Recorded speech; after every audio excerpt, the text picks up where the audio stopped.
Hello दोस्त, chapter number 6 reproduction in animal है। तो देखिए पहला क्वेश्चन क्या कह रहा, तो कह रहा मेढक जैसे जंतु सैकड़ों अंडे क्यों देते हैं जबकि मानव सामान्यतः एक ही समय में एक ही बच्चा देता है।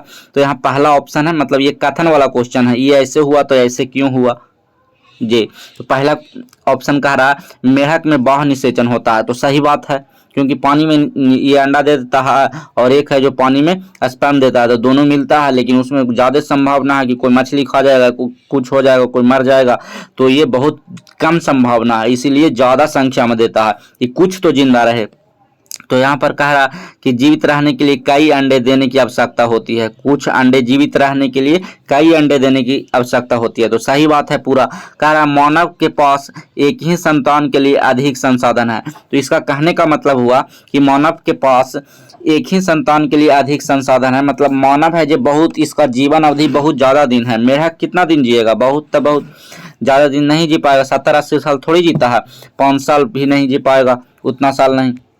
तो ये है जो इसके लिए इसका संसाधन की उतना ज़रूरत नहीं है, ये है जो, और बहुत बड़ा विधि भी नहीं है इसका लिए, इसमें है जो बहुत तरीका का विधि है प्रजनन के लिए। उसके बाद है जो इसका जीवित रहने का टाइम बहुत ज़्यादा है, तो अधिक संसाधन है, मतलब इसका संसाधन ज़्यादा उपयोग होता है जो बोल रहा है। तो हाँ, इसमें संसाधन ज़्यादा उपयोग होता है, इसीलिए एक ही संतान जरूरी है। इसमें संसाधन उतना नहीं लगता है, कहाँ ज़्यादा संसाधन इसमें इस्तेमाल होता है, इसमें खाने के लिए, ऑक्सीजन के लिए, सब कुछ का। इसका शरीर बहुत बड़ा होता है, धीरे धीरे इसका जीवन अवधि बहुत बड़ा होता है, तो इसमें ज़्यादा संसाधन लगता है। तो इसीलिए एक बार में एक ही ज़्यादा संसाधन खत्म करेगा, 100 को रह जाएगा तो ज़्यादा संसाधन और ज़्यादा होगा, बहुत ज़्यादा तुरंत। तो इसीलिए दोनों सही है, कहने का मतलब 1 और 2 दोनों सही है, तो इसका सही आंसर हो जाएगा 1 और 2 दोनों। नेक्स्ट क्वेश्चन देखिए, नेक्स्ट क्वेश्चन कह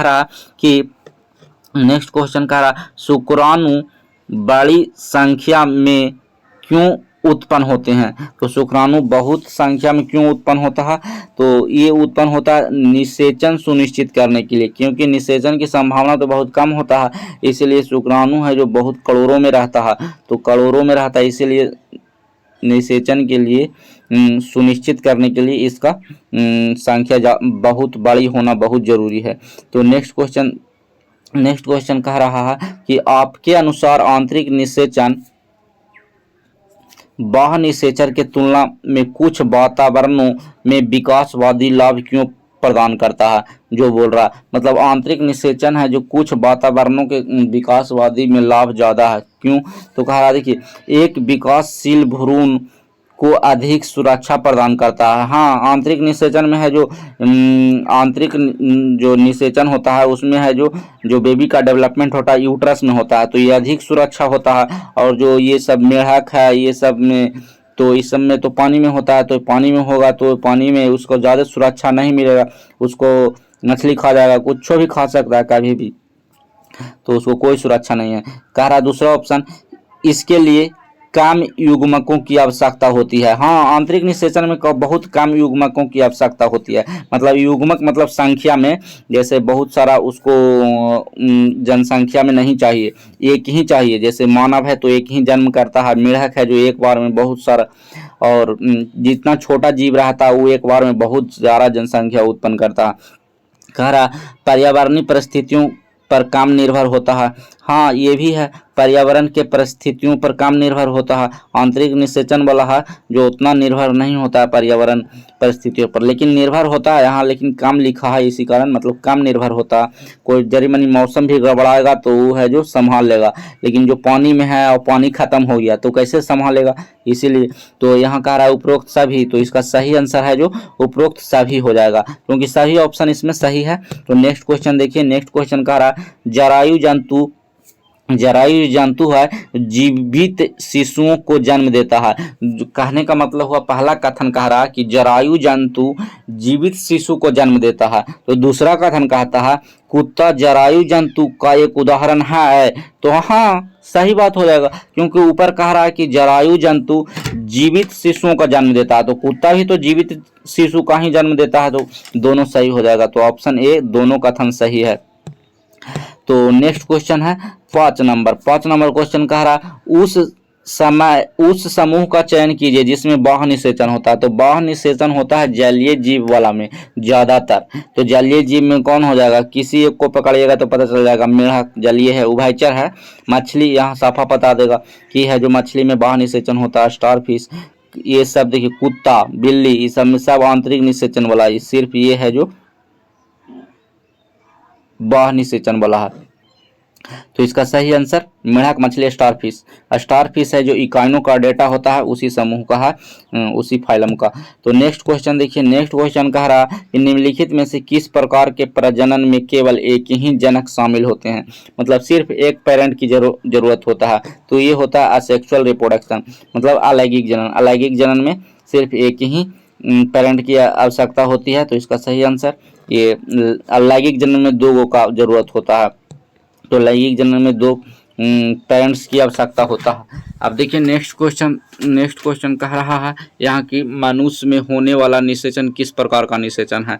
तो ये है जो आंतरिक निषेचन है, क्योंकि ये है जो पानी में नहीं रहता है, और ये है जो सेफ है निषेचन, और ये है जो मतलब सुरक्षित भी है पूरा तरीका से। तो इसमें और एक का जन्म देता है, आंतरिक निषेचन। दो का जन्म देता है वो भी आंतरिक निषेचन हो सकता है, जैसे कुत्ता है, बकरी है, ये सब आंतरिक निषेचन में आएगा। तो 2-3 का जन्म दे देता है, तो उससे जन्म लेने से देने से नहीं पता चलता है। अब देखिए नेक्स्ट क्वेश्चन है जो 8 नंबर क्वेश्चन कह रहा, जिन जंतुओं के कान आप देख सकते हैं उनके शरीर पर बाल होते हैं। सही बात है, ये जंतु बच्चा को जन्म देता है। अगर कान बाहरी होता है वो है जो बच्चा जन्म देता है, सही बात है। फिर कह रहा है जिन जंतुओं का कान बाहर की तरफ नहीं होता, बाहर की तरफ मतलब बाहर जो दिखता है वो वाला नहीं दिखता है, जो जैसे कौआ इस सब में नहीं दिखता है, पक्षी में नहीं दिखता है, ज़्यादातर अधिकतर में नहीं दिखता है। तो कह रहा नहीं होता है, उनके शरीर पर बाल नहीं होते हैं, ये जंतु अंडे देते हैं। तो सही बात है, दोनों सही है। तो ये इसका ऑप्शन है जो ए और बी दोनों हो जाएगा सही, ऑप्शन नंबर 3 है। तो नेक्स्ट क्वेश्चन देखिए, नेक्स्ट क्वेश्चन कह रहा है कि निषेचन के परिणाम स्वरूप किसका निर्माण होता है। तो निषेचन के परिणाम स्वरूप किसका निर्माण होता है, युग्मनज का होता है। युग्मनज जब सबसे छोटा होता है उसको युग्मनज बोला जाता है, युग्मनज। उससे बड़ा होता है तो उसको युग्मनज से बड़ा होता है तो विकसित भ्रूण, फिर भ्रूण बन जाता है इस तरीके से। नेक्स्ट क्वेश्चन है जो लास्ट क्वेश्चन है, कह रहा कि भ्रूण की वह अवस्था जिसमें शरीर के सभी अंग की पहचान की जा सकती है। तो ये है जो जब भ्रूण की वह अवस्था मतलब लास्ट वाला अवस्था होता है।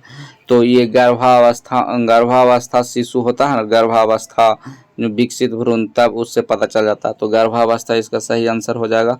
देखिए ये कोई अवस्था नहीं है, गर्भाशय एक नाम है, अंडोत्सर ये विधि है, और युग्मनज है जो अवस्था का नाम है, जो पहला अवस्था है, इसमें कुछ पता नहीं चलता है। ये लास्ट फर्स्ट वाला जो एक तिमाही होता है, जोर होता है युग्मनज वाला। अब ये मतलब 1 से 14 दिन को कहते हैं युग्मनज, 1 से 14 दिन के। और ये गर्भावस्था शिशु है, मतलब गर्भाशय में चल जाता है, इम्प्लांट हो जाता है। तो इसका सही आंसर गर्भावस्था शिशु हो जाएगा। तो आज के लिए इतना ही, अब मिलते हैं नेक्स्ट चैप्टर में।